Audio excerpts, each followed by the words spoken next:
Welcome to everybody. लक्ष्य के online classes में आपका स्वागत है। आज हम लोग पढ़ेंगे एडवांटेज ऑफ इंटरकनेक्टेड सिस्टम कि इंटरकनेक्टेड सिस्टम जो होता है उसका एडवांटेज क्या है, क्या उसका बेनिफिट है, क्यों हम यूज करना चाह रहे हैं इंटरकनेक्टेड सिस्टम का। ठीक है, तो एक एक करके हम उसके बारे में पढ़ेंगे। ठीक है, होप सो मैंने थोड़ा बहुत कुछ आपको बताया भी होगा कि जैसे इंटरकनेक्टेड सिस्टम को आप यूज़ करते हैं तो स्टैंड बाय यूनिट बनाने की आपको आवश्यकता नहीं पड़ेगी और आपका रिलायबिलिटी क्या होगा, बढ़ जाएगा। बड़े बड़े यूनिट आप इंस्टॉल करना चाहें, मतलब 1000 मेगावाट, 2000 मेगावाट, 4000 मेगावाट, 5000 मेगावाट, अगर एक एक यूनिट आप बड़ा बनाना चाह रहे हैं तो संभव है with the help of interconnected system में, है ना। तो ये सारे बेनिफिट्स आपको मिल जाएगा। अगर कोई पुराना पावर प्लांट है जो कि आपका शट डाउन हो चुका है और पीक लोड के टाइम में आप चाहें तो उसको भी यूज़ कर सकते हैं। तो इस तरह के बहुत सारे बेनिफिट हैं, हम देखते हैं एक एक करके क्या क्या बेनिफिट्स हैं। देखिए, पहला देखिए एक्सचेंज ऑफ पीक लोड। ठीक है, एक्सचेंज ऑफ पीक लोड कहने का क्या मतलब हुआ, समझिए कि मान लेते हैं कि ये एक पावर प्लांट है, यहाँ भी एक पावर प्लांट है, ये एक पर्टिकुलर एरिया के लिए हमारा पावर प्लांट लगा हुआ है और ये एक बी पावर प्लांट जो है हमारा एक पर्टिकुलर एरिया के लिए लगा हुआ है। ठीक, अब बी जो पावर प्लांट है उसका पीक लोड बढ़ गया, कहने का ये मतलब कि उसके एरिया में जो होगा हमारा लोड डिमांड बहुत बढ़ गया। अब देखिए, लोड डिमांड जो होगा ना, बहुत ऐसा नहीं है कि 24 घंटा के लिए बढ़ा हुआ है, 2 दिन 4 दिन, ऐसा नहीं होगा।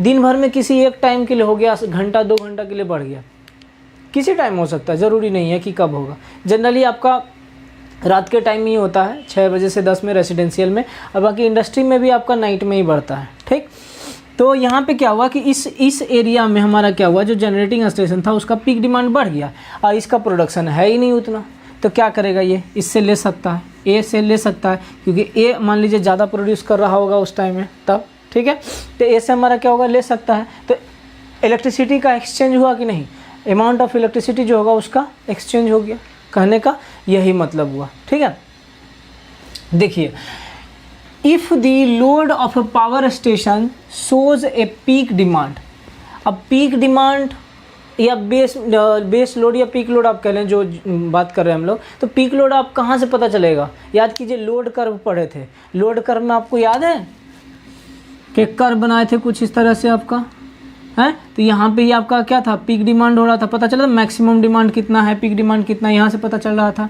तो यही हमारा क्या हो गया, पीक डिमांड। हम लोग जब यूनिट इंस्टॉल करते हैं तो जनरली इतना ही बनाते हैं, जितना पीक होगा उससे थोड़ा सा बढ़ के बनाते हैं। लेकिन अगर मान लीजिए कि लोड आपका किसी कारण बस बढ़ जा रहा है रेटेड कैपेसिटी से, तो प्रोडक्शन तो है ही नहीं आपके पास, तो क्या करेंगे, तो दूसरे से हमको क्या करना पड़ेगा, लेना पड़ेगा। तो वही चीज़ यहाँ पर हो गई। तो हम जब देखते हैं लोड कर्व को, लोड कर्व देखने से हमें समझ आता है कि पीक डिमांड जो है हमारा लोड कर्व से पता चलता है, that is greater than the rated capacity. अगर ये जो बी हमारा पावर प्लांट है उसका जो रेटेड कैपेसिटी है उसके रेटेड कैपेसिटी से अधिक होता है हमारा पीक लोड, अगर होता है, संभावना बता रहा है, ऐसा होना नहीं चाहिए। ठीक, लेकिन अगर मान लीजिए होता है तो क्या होगा, प्रोडक्शन हमारा कम और डिमांड हमारा क्या, ज़्यादा। तो हम क्या करेंगे, तब हम क्या करेंगे उस स्टेशन में of the plant, then excess of load can be shared by other station interconnected with it. तो हमको जो अधिक अमाउंट ऑफ इलेक्ट्रिसिटी का जो ज़रूरत है वह हम क्या करेंगे, दूसरे पावर प्लांट से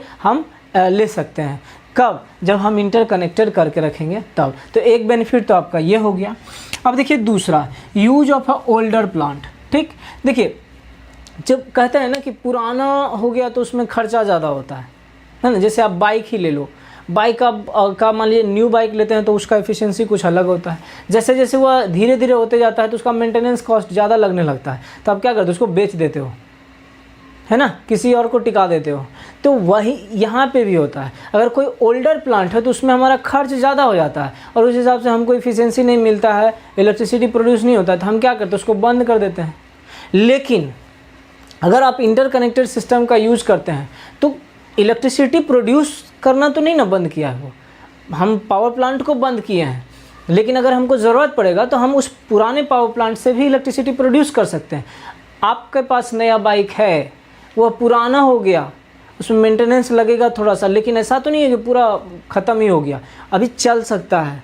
ठीक है, तभी ना रखोगे यार, नहीं तो कवारा में बेच दोगे ना, समझ में आई बात। तो वही चीज़ यहाँ पे है। तो जो पुराना पावर प्लांट होगा उसको भी आप यूज में ला सकते हो, as a standby unit कह सकते हो, या फिर जब आपका पीक डिमांड बढ़ेगा। जैसे समझिए इस चीज़ को कैसे बोल रहे हैं कि मान लेते हैं कि ये ए एक पावर प्लांट है, ठीक है, ए एक पावर प्लांट है। अभी इस ए पावर प्लांट में हमने 2 यूनिट बनाया है। एक ही पावर प्लांट है ये थर्मल का, इसमें हमने क्या किया, 2 यूनिट बनाया। ये भी आपको बता चुका हूँ 2 यूनिट 3 यूनिट कैसे हम लोग बनाएंगे, पढ़े होंगे प्रीवियस यूनिट में, ठीक है, कैसे हम साइज का डिसाइड करते हैं, कैसे हम यूनिट का डिसाइड करते हैं। तो अगर मान लीजिए इसमें 2 यूनिट बनाया हुआ है, अब इस 2 यूनिट में ये यूनिट जो है ना काफ़ी पुराना है, इसमें प्रोडक्शन मतलब मेंटेनेंस को ज़्यादा लगता था, तो हम क्या किए, इसको बंद करके रखते हैं। अब यही यूनिट हमारा सिर्फ क्या होता है, चालू रखता है, रेगुलर यूज़ में होता है। लेकिन ऐसा तो नहीं है ना कि इसका हम यूज नहीं कर पाएंगे, जब हमें ऐसा ज़रूरत पड़ेगा, क्यों कि जब ज़रूरत पड़ेगा हम इसको भी ऑन कर सकते हैं। तो अगर मान लिया कि ये यूनिट भी आप बनाए, जितना आपका पीक लोड था उतने का आपने इसको बनाया, मान के चलते हैं कि अगर आपके पास 100 मेगावाट का पीक लोड था, कि 100 मेगावाट का सप्लाई है, तो आपने इस यूनिट को भी आप 100 मेगावाट का ही बनाया है। ये तो इसका फुलफिल कर रहा है, जो डिमांड है उसको फुलफिल कर रहा है। लेकिन अगर मान लीजिए कि इस एरिया में 100 की जगह हमारा पावर प्लांट का 110 मेगावाट हो गया डिमांड, तो क्या करेंगे भाई, ये तो संभव नहीं है कि ये हमको पूरा कर देगा। तो हम उस टाइम में अगर इंटरकनेक्टेड करके रखेंगे तो बी को हम क्या करेंगे, ऑपरेट कर देंगे। जैसे ही आप बी को ऑपरेट करोगे तो ये जो 10 मेगावाट का एक्स्ट्रा डिमांड है हमारा, वो ये भी पूरा कर देगा। तो जब आप इंटरकनेक्टेड करके रखोगे तब ना, तो ये फ़ायदा हमारा क्या हो गया, इंटरकनेक्टेड सिस्टम का। अब हो गया, देखिए use of a older plant, the interconnected system makes it to use the older plant to carry peak load of a short duration. अगर कुछ समय के लिए पीक लोड होता है तो उस टाइम में आप क्या है, ओल्डर पावर प्लांट का भी इस्तेमाल कर सकते हो। समझ में आई बात, क्लियर। चलिए आगे देखते हैं। Next, reduces plant reserve capacity. देखिए प्लांट रिजर्व कैपेसिटी को क्या करता है, रिड्यूस कर देता है। Just like a standby unit अगर बात किया जाए तो हम उसकी बात करते हैं। देखिए क्या बोला, एक पावर प्लांट ये मेरा है ऑलरेडी, हमारे पास ये क्या है, एक पावर प्लांट है। हम इसको बोल दिए कि 500 मेगावाट का ये प्लांट है हमारे पास, ठीक है, 500 मेगावाट का एक ही यूनिट है, ऐसा ही मान के चलते हैं। एक ही यूनिट हमने क्या किया, 500 मेगावाट का या 1500 मेगावाट का हमने क्या किया, बना लिया। तो मैंने आपको बताया होगा प्रीवियस यूनिट में, जब आप पिछले यूनिट में पढ़े होंगे, कि अगर मान लीजिए एक यूनिट बनाते हैं तो जब किसी कारणवश फॉल्ट हो जाए या कोई डैमेज होता है तो हम उसके लिए क्या करते हैं, इसी सेम कैपेसिटी का एक और पावर प्लांट बनाते हैं, just like a stand by, कि ये खराब होगा तो दूसरा का यूज करेंगे। तो वही हमारा रिजर्व कैपेसिटी, हम उसी के लिए कि हम स्टैंड बाय करके रिजर्व में रखे हुए हैं, है ना। वही कहने का मतलब हुआ कि जैसे आप 4 व्हीलर चलाते हैं, एक स्टेप एक रखते हैं ना, एक एक्स्ट्रा में चक्का रखते हैं, तो रिजर्व में रखे हुए हैं ना जी। जैसे बाइक चलाते हो तो बाइक में आप देखते हो फुल पेट्रोल आपने डाल दिया टंकी में, ठीक है, तो उसमें भी आप देखिएगा कि उसमें भी आता है कि रिजर्व करने के लिए इन द सेंस कि जब आपका एक जो लेवल है उस लेवल तक अगर आपका पेट्रोल ख़त्म हो गया तो ऑटोमेटिकली हमारा बाइक क्या होता है, रिजर्व में आ जाता है। मतलब वो एक सेविंग हो गया एक तरह से, उतना रहेगा तो अगर आप फिर बढ़ा देते तो वो हमेशा बचा हुआ रहेगा, है ना। तो बचा हुआ रहेगा, तो इस तरह से वो क्या, अगर ख़त्म हो जाता है पेट्रोल तो आप उतना बचा हुआ रहेगा, उससे आगे आप जा सकते हैं। पेट्रोल पंप कहीं मिल गया तो फिर आप डलवा लीजिए, ठीक। तो वही चीज़ यहाँ पे, तो इसी का हम क्या करेंगे, एक नया पावर प्लांट हम इंस्टॉल करेंगे। हम अब मान लीजिए एक ही यूनिट बनाए, अब हमको नहीं करना है यार, हम एक ही यूनिट बनाएंगे, नहीं बनाना दूसरा यूनिट, कोई दिक्कत नहीं है। इंटरकनेक्टेड सिस्टम से आप कनेक्ट कर लो। अगर मान लीजिए 1500 प्रोडक्शन कर रहा है, अगर इसमें फॉल्ट भी आता है या किसी तरह का कोई परेशानी भी आती है तो क्या करेगा, इंटरकनेक्टेड दूसरे से सप्लाई ले लेगा, उसको उस टाइम रेक्टिफाई कर देगा, रिकवर कर लेगा जो भी फॉल्ट होगा, दूसरा नया बनाने का ज़रूरत नहीं पड़ेगा, समझे। तो वही चीज़ यहाँ पे कह रहा है सर कि रिड्यूसेस प्लांट रिजर्व कैपेसिटी।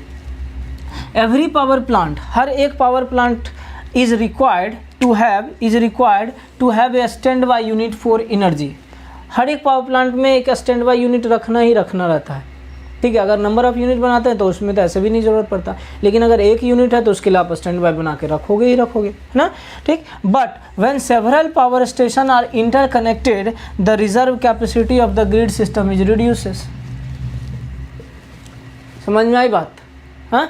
जब अधिक से अधिक पावर प्लांट को आप एक दूसरे से इंटरकनेक्ट करके रखे हैं तो फिर हमेशा हमारा फिर जो रिजर्व या स्टैंड बाय यूनिट बनाते हैं तो उसको बनाने की आवश्यकता ही नहीं है। तो ये भी हमारा क्या हो गया, एक फ़ायदा हो गया। क्लियर। नेक्स्ट देखिए, higher unit size is possible. अब समझिए इस चीज़ को कि हायर यूनिट साइज हम क्यों पॉसिबल कह रहे हैं कि यहाँ पे जो है सर हमने एक बड़ा यूनिट बना दिया, बोल दिया कि 2000 मेगावाट का, 2000 मेगावाट का एक बड़ा यूनिट बनाए। भले हमारे उस एरिया में इतना डिमांड नहीं है, उस एरिया में डिमांड हमारा क्या है 1000 मेगावाट का, हमने बना कितना दिया सर 2000 मेगावाट का। भैया तो आप एक बात बताइए कि आपका खपत है 1000, अब प्रोडक्शन है 2000, तो 1000 में ख़त्म हो रहा है, 1000 क्या हो रहा है, ज़्यादा हो रहा है ना, 1000 ज़्यादा हो रहा है। तो हम 1000 का क्या करेंगे भाई, तो अगर इंटरकनेक्टेड सिस्टम से हम कनेक्ट करके रखेंगे तो किसी दूसरा को भेज सकते हैं ना, किसी दूसरा को हम भेज सकते हैं, तो हमारा क्या हुआ, खपत हो गया वो भी। तो जो प्रोडक्शन होगा वो तो हमारा बिक गया ना, जो भी इलेक्ट्रिसिटी होगा उसको हम दूसरे को यूज़ करने के लिए दे दिए, रिटर्न भी मिलेगा। समझ में आएगा। तो हम बड़ा यूनिट भी चाहेंगे तो इंस्टॉल कर सकते हैं। क्लियर यहाँ पे, ये हो गया। देखिए, higher unit size is possible, generally unit of higher unit capacity can be installed and operated economically. हाँ ठीक है, सस्ता भी होगा। बोलिए क्यों, कि अगर आपको पता होगा अल्टरनेटर सेट जो होता है वह जो होता है फुल लोड पे हमारा क्या होता है, फुल इफिशियंसी देता है, फुल लोड पे फुल इफिशियंसी, है ना। अब मान लीजिए आपको 2000 प्रोड्यूस करना है, थर्मल पावर प्लांट की बात अगर करें, 2000 प्रोड्यूस करना है तब भी उतना ही कोयला लगेगा, 1000 प्रोड्यूस करना है तब भी उतना ही कोयला लगेगा। कैपेसिटी आपका है 2000 का, आप प्रोड्यूस करेंगे 1000, तो बोलिए कोयला उतना ही खर्चा हो रहा है ना, तो पैसा तो ज़्यादा लगेगा ना जी। तो अगर आप 2000 मेगावाट प्रोड्यूस कर रहे हो, 2000 का कैपेसिटी है, 2000 का फुल इफिशियंसी दे रहे हो, कोयला उतना ही खपत हो रहा है आपका, तो पैसा उतना ही लगेगा आपका। जब पैसा उतना ही लगेगा तो खर्चवा भी तो कम ना हो गया, अरे हो गया कि ना, समझा मेरा बात। तो वही चीज़ हमारा क्या कह दिया कि यह इकोनॉमिकली भी ऑपरेट कर सकते हैं। नेक्स्ट देखते हैं क्या है हमारे पास। अगला एडवांटेज देखिए क्या कहता है कि increases reliability of the system. ठीक है, रिलायबिलिटी हमारा क्या होता है, भरोसा जो होता है वो क्या होता है, ये बढ़ा देता है। बोलिए कैसे, देखिए अगर मान लीजिए एक बड़ा सा यूनिट तो आपने बना दिया, बोल के कि हाँ मैं बना सकता हूँ, 1000 मेगावाट का हमने बना लिया एक बड़ा यूनिट। ठीक, अब इसमें कोई फॉल्ट आ गया, हमने क्या करना है, इसको बंद कर देना पड़ेगा। हमको क्या है, इसको बंद करना पड़ेगा। तो जब ये बंद करेंगे तो उस टाइम में सप्लाई कहाँ से आएगा सर, उस टाइम में सप्लाई कहाँ से आएगा। या तो आप एक स्टैंड बाय यूनिट बना के रखे होंगे, या तो स्टैंड बाय यूनिट बना रखे होंगे, तब जाके आप इससे सप्लाई दीजिएगा। लेकिन आप इंटरकनेक्टेड सिस्टम करते हैं तो ये बनाने की आवश्यकता भी नहीं है सर, कोई दिक्कत नहीं है। अगर आप नहीं बनाते हैं स्टैंड बाय यूनिट या रिजर्व कैपेसिटी के लिए कोई अलग से नहीं बनाते तब भी कोई टेंशन नहीं है, दूसरे पावर प्लांट से आप ले लीजिएगा। तो इस टाइम भी हमारा क्या होगा, अगर यह बंद भी हो गया तो कोई दिक्कत नहीं, चिंता की बात नहीं है। हम क्या करेंगे, दूसरे पावर स्टेशन जो आप इंटरकनेक्टेड सिस्टम से कनेक्ट करके रखें उससे हम इलेक्ट्रिसिटी ले लेंगे और सप्लाई कर देंगे। हमारा कंटिन्यूटी तो मेंटेन रह गया ना, कंटिन्यूटी मेंटेन रह गया सप्लाई का, इलेक्ट्रिसिटी का, तो उसी को तो रिलायबल कहते हैं कि जो हर हमेशा हमको मिलते रहे, 24 घंटा बिजली हमें मिल जाए, तो उसी को तो कहते हैं रिलायबिलिटी, है ना। तो वही चीज़ है यहाँ पे सर, देख लीजिए। If a major breakdown occurs in a power station, continuity of a supply can be maintained by other healthy power station, which increases the reliability of the system. अगर किसी पावर प्लांट में breakdown होता है तो continuity of the supply जो है उसको maintain किया जा सकता है by another healthy power station, जो कि सही वर्क कर रहा है पावर स्टेशन। तो अनदर हेल्दी पावर स्टेशन के सहारे हम क्या कर सकते हैं, उसको मेंटेन कर सकते हैं, विच increases the reliability of the system, जो कि हमारा सिस्टम पे भरोसा को क्या करेगा, बढ़ा देगा। क्लियर। नेक्स्ट देखिए, better utilisation of a hydro power station. सबसे मतलब हाइड्रो पावर स्टेशन का बेटर यूटिलाइजेशन है। देखिए कैसे होगा, इस चीज़ को समझिएगा। ऐसे में आगे और भी इस पर डिस्कस करेंगे, जबकि बात करेंगे हम 2 पावर प्लांट को जो एक कनेक्ट करके रखते हैं तब। ठीक है, तो मान लीजिए कि गर्मी का टाइम है सर, गर्मी का टाइम है, समर सीजन जिसको बोलते हैं, और एक जाड़े का टाइम या बरसात का टाइम है, रेनी सीजन और समर सीजन। आपको पता है जब रेनी सीजन होगा तो उस टाइम में वाटर का जो होगा, ज़्यादा होगा मतलब वाटर जो होगा ज़्यादा होगा। तो रेनी सीजन में हम लोग क्या करेंगे, वाटर को स्टोर करेंगे। क्या करेंगे, वाटर को स्टोर करेंगे। चूँकि वाटर ज़्यादा है तो उस टाइम में हम हाइड्रो इलेक्ट्रिक पावर प्लांट को क्या करेंगे, ज़्यादा यूज़ करेंगे। हाइड्रो इलेक्ट्रिक पावर प्लांट को ज़्यादा यूज़ करेंगे क्योंकि पानी हमारे पास ज़्यादा है। और द सेम टाइम हम क्या करेंगे, थर्मल को कम यूज़ करेंगे। थर्मल को कम यूज़ करेंगे क्यों, क्योंकि कोयला का खपत भी इधर होगा और प्लस वाटर का भी ज़रूरत है। तो वाटर तो हो जाएगा लेकिन कोयला हमारा क्या होगा, ज़्यादा खपत होगा। तो हम कह रहे हैं कि इसको बंद करके रखेंगे, बंद नहीं, कम, बंद नहीं करेंगे, कम करके रखेंगे, मतलब प्रोडक्शन इससे घटा के रखेंगे। और जो भी प्रोडक्शन होगा हम क्या करेंगे, हाइड्रो इलेक्ट्रिक पावर प्लांट से फुलफिल करेंगे। हाइड्रो इलेक्ट्रिक पावर प्लांट से फुलफिल करेंगे। क्यों, क्योंकि वाटर हमारे पास ज़्यादा है और ज़्यादा वाटर है। देखते होंगे बरसात के टाइम में नदी जो है पानी से लबालब रहता है, भरा हुआ रहता है, तो उसी पानी का तो इस्तेमाल करते हैं, उसी पानी का इस्तेमाल करते हैं। तो उस टाइम में हम क्या करेंगे, हाइड्रो इलेक्ट्रिक पावर प्लांट को पीक लोड के लिए यूज़ करेंगे, ज़्यादा से ज़्यादा प्रोडक्शन करेंगे। और जो थर्मल पावर प्लांट होगा उसको हम कम लोड जो जहाँ पे होगा वहाँ उस हिसाब से हम, लेकिन दोनों को इंटरकनेक्ट करके रखे हैं सर। ठीक, अब मान लीजिए सिचुएशन उल्टा हुआ, गर्मी के टाइम में वाटर क्या होगा, कम हो जाएगा, पानी हमारा कम हुआ। उस टाइम में हम क्या करेंगे, इस हाइड्रो इलेक्ट्रिक पावर प्लांट को कम यूज़ करेंगे और थर्मल को हम क्या करेंगे, ज़्यादा यूज़ करेंगे। क्योंकि अब गर्मी में तो कोई ऑप्शन नहीं बच रहा है ना इसके लिए सर। वाटर तो हमारा जब अधिक वाटर था तो रेनी सीजन में हमारा क्या है, यूज़ कर लिए। गर्मी के टाइम में तो वाटर रहेगा अवेलेबल, मतलब लिमिट क्वांटिटी में रहेगा, तो हम क्या करेंगे उस टाइम में थर्मल को यूज़ कर लेंगे। तो यही है better utilisation of hydro power station. ठीक है, रेनी सीजन में। और जब आप समर सीजन की बात करेंगे तो उस दोनों सीजन को हम जब कंपेयर करेंगे मिला के, तो हम दोनों का इस्तेमाल, हाइड्रो पावर स्टेशन का और थर्मल पावर स्टेशन का बेटर यूटिलाइजेशन कर सकते हैं। नेक्स्ट है रिडक्शन इन ऑपरेटिंग कॉस्ट। कैसे, सिंपल सी बात है सर, वही सेम फंडा देखिए रिपीट कर चुका हूँ। एक बड़ा यूनिट आपने बनाया है, एक बड़ा यूनिट अगर बनाए तो इसमें हमारा क्या है, अल्टरनेटर और जो अल्टरनेटर लगा हुआ फुल लोड के लिए रहता है। तो हमेशा हमको चाहिए होगा, अगर बेटर चाहिए होगा तो हमेशा 1000 मेगावाट जनरेट करना पड़ेगा हमको, तब जाके हमको बेटर इफिशियंसी मिलेगा। और ज़रूरत नहीं रहेगा मान लीजिए 1000 मेगावाट का, तो हम क्या करेंगे, 500 मेगावाट यूज़ करेंगे। अब 500 मेगावाट प्रोड्यूस कीजिए तब भी उतना ही खपत, और 1000 मेगावाट कीजिए तब भी उतना ही खपत इनपुट। ठीक है, तो हम क्या करेंगे, काहे नहीं 1000 मेगावाट प्रोड्यूस करते रहें, और 1000 मेगावाट अगर प्रोड्यूस करते रहें, ज़रूरत है 500 का, 500 क्या करेंगे, तो हम इंटरकनेक्टेड सिस्टम से उसको सप्लाई करते रहेंगे। इंटरकनेक्टेड सिस्टम से हम क्या करेंगे, सप्लाई करते रहेंगे। जब आप सप्लाई करते रहेंगे तो हमारा क्या है, फुल लोड पे ऑपरेट कर रहा है, इनपुट भी हमारा जितना चाहिए उतना लग रहा है, चलो कोई दिक्कत नहीं, इफिशियंसी भी तो ज़्यादा है सर, जितना हमारा प्रोडक्शन कैपेसिटी उतना प्रोड्यूस कर रहे हैं, अब बेच भी रहे हैं इलेक्ट्रिसिटी को। तो इसलिए क्या हो गया हमारा, और रिडक्शन इन ऑपरेटिंग कॉस्ट घट गया।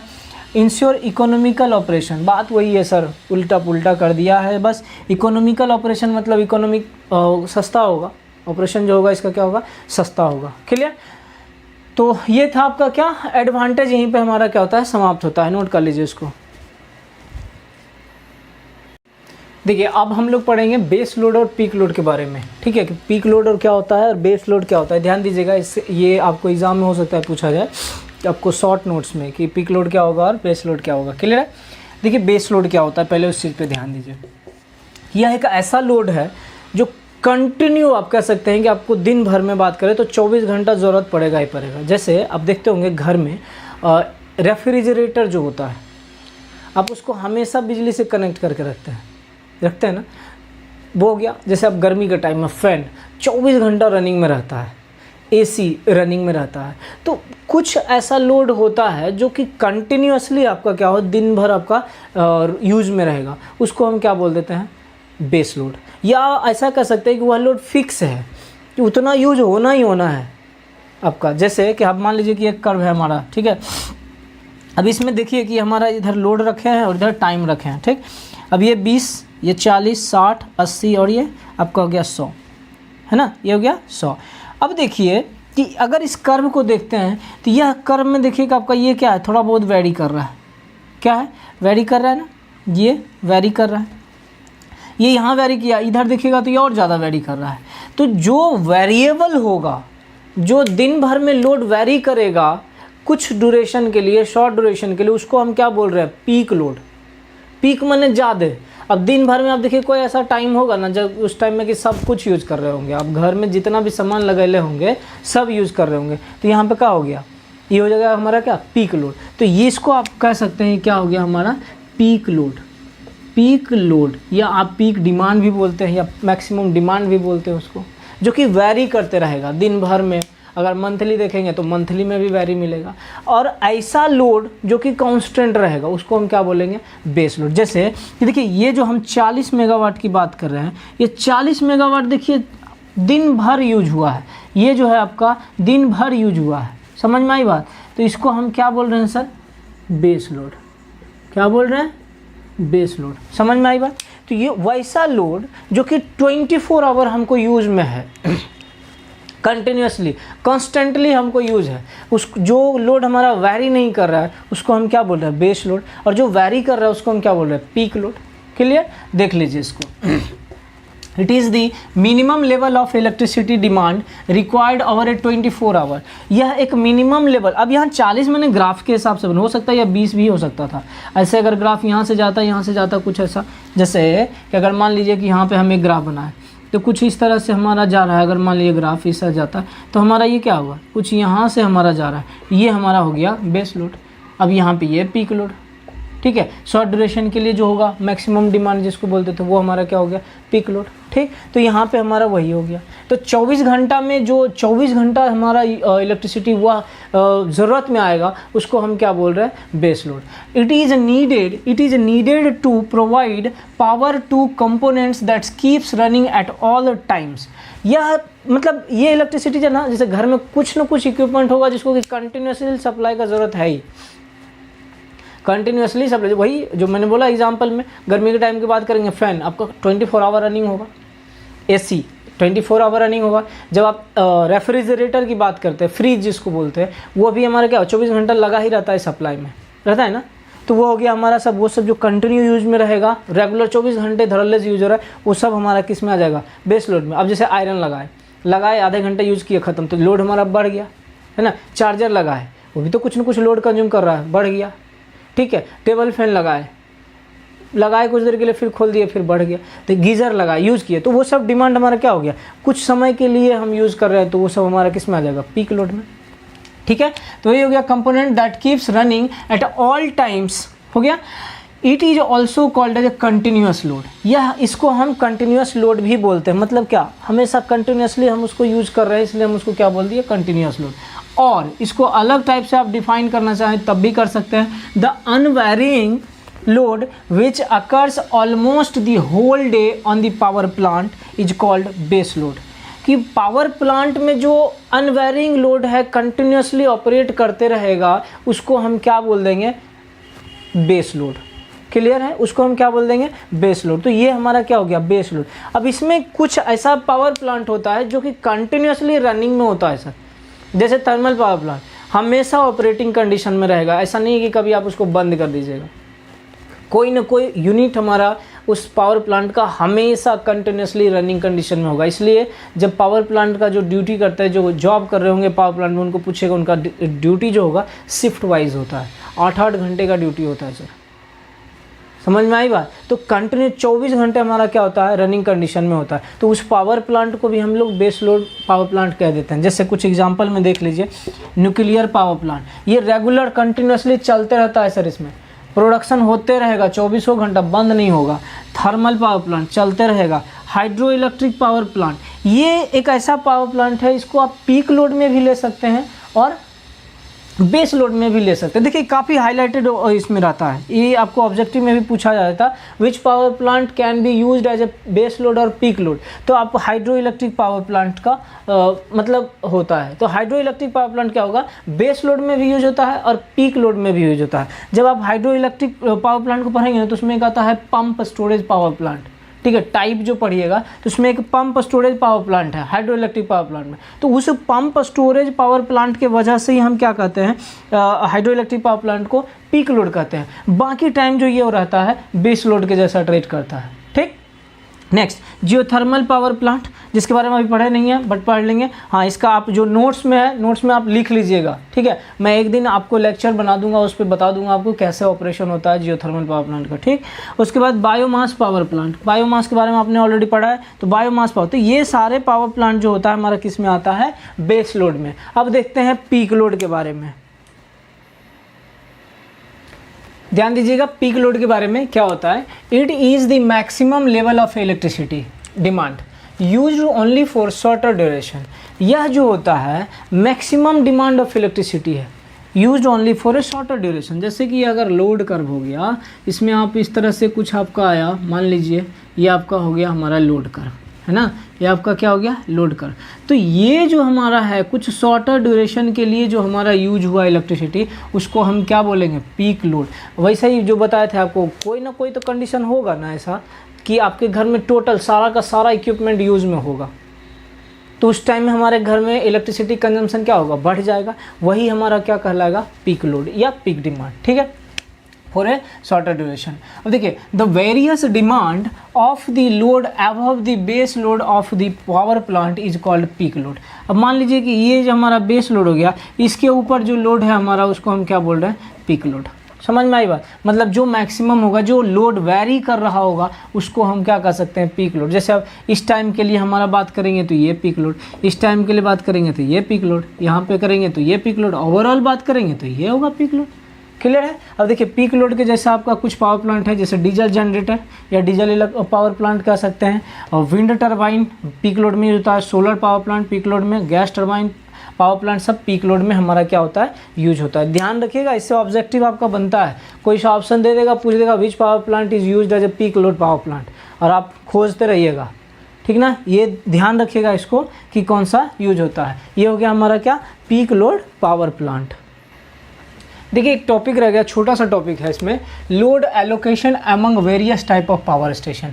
पावर स्टेशन में कहाँ कहाँ, मतलब एक तरह से वही समझिए आप पीक लोड बेस लोड को ही कैसे कैसे यूज करते हैं। जैसे देखिए एक कर्व बनाया हुआ है, इधर है परसेंटेज ऑफ ईयर, इधर है percentage of load, 100% load, 100 year, मतलब 100% हम लोग एक साल की बात कर रहे हैं, ठीक है। तो इसमें देखिए ये जो हमारा है ना, ये सब हमारा क्या होगा, बेस लोड, मतलब यहाँ तक का बात हम कर रहे हैं बेस लोड का ही, जनरली हमारा बेस लोड होगा। तो ये run of river power plant, ये हाइड्रो इलेक्ट्रिक पावर प्लांट का एक टाइप है सर, उसको आप बेस लोड के जैसा यूज़ कीजिएगा। न्यूक्लियर पावर प्लांट भी हमारा क्या होगा, बेस लोड के जैसा यूज होगा। Hydro power plant with ample storage, अधिक स्टोरेज है वाटर का, तब भी उसको आप क्या करेंगे, बेस लोड के जैसा यूज करेंगे। यहाँ आ गया थर्मल, तो भी हम क्या करेंगे, बेस लोड के जैसा यूज करेंगे। ये मतलब कह रहा है कि 80%, साल का 80% हम इसको इस्तेमाल करते हैं, साल का मतलब 100% जो है ना हाइड्रो इलेक्ट्रिक पावर प्लांट जो होता है, क्योंकि वाटर अपने पास रहता है, ऐसा नहीं है कि बिल्कुल ख़त्म हो जाता है। नदी में पानी तो रहेगा ना, ठीक है, नदी में पानी भले समर जो बरसात का सीजन है उस टाइम में पानी बढ़ जाता है, स्टोरेज जो है बढ़ जाता है, लेकिन पानी ख़त्म नहीं हो जाता है, बिल्कुल घटता है, लेकिन रहेगा ना तो वो क्या करेगा, कंटिन्यू चलते रहेगा। अब यहाँ पे आइए, hydro power plant with limited, अब देखिए ये सब हमारा पीक लोड में यूज होना स्टार्ट हो जाएगा, ठीक है। ये जो होगा पीक लोड में इस्तेमाल कर सकते हैं। Hydro power plant with limited storage, पानी का स्टोरेज है लेकिन लिमिटेड में है, ठीक, उसको जब ज़रूरत होगा तब हम इसको यूज करेंगे। नेक्स्ट आता है देखिए पीक पॉइंट लोड, जैसे gas turbine, diesel, pump storage, ये सब जो है मारा जाएगा उसमें।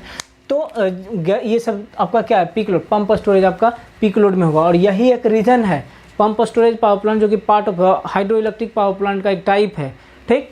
तो यही एक रीज़न है जिसके वजह से हम ऐसा बोलते हैं कि हाइड्रो इलेक्ट्रिक पावर प्लांट जो है बेस लोड में भी यूज होता है और पीक लोड में भी यूज होता है, ठीक। बहुत हाईलाइटेड ऑब्जेक्टिव है सर, इसको ध्यान में रखिएगा आप लोग, ठीक। तो ये था हमारा क्या, load allocation among various type of power station, कहाँ कहाँ कितना परसेंटेज हम लोग, जैसे यहाँ हो गया 80%, ये हमारा कुछ हो गया, मान लीजिए 95% तक यूज़ करता है न्यूक्लियर पावर प्लांट, साल का 95% हमारा रहता है, वो 95% रहता है। फिर एक साल में हमारा hydro electric power plant operating में रहता है, कुछ एक मान लेते हैं यहाँ, और कुछ एक 90 में रहता होगा। फिर थर्मल पावर प्लांट 80% ऑपरेट रहता है, बाकी टाइम बंद रहेगा। फिर यहाँ पे अब ये जो है आपका गैस टरबाइन, ये सब ऐसा नहीं कि 100% यूज होता है, आपका देख लीजिए ना, ईयरली में कुछ एक 50% के आसपास, मतलब साल भर में 50% यूज होता है, मतलब साल का 6 महीना यूज होगा, साल में 6 महीना बंद रहेगा, कुछ ऐसा सिचुएशन है। जब कभी ज़रूरत पड़ेगा तब हम इसको क्या करेंगे, ऑपरेट करेंगे, गैस टरबाइन को या डीजल को या पंप स्टोरेज को, क्लियर है। और यहाँ लोड जो है 100%, जब भी ऑपरेट करेंगे ये 100% में रहेगा, मतलब फुल जब हमारा लोड डिमांड अधिक रहेगा तो उस टाइम में हम जाके क्या करेंगे, इन सारे पावर प्लांट को ऑपरेट करेंगे। क्लियर?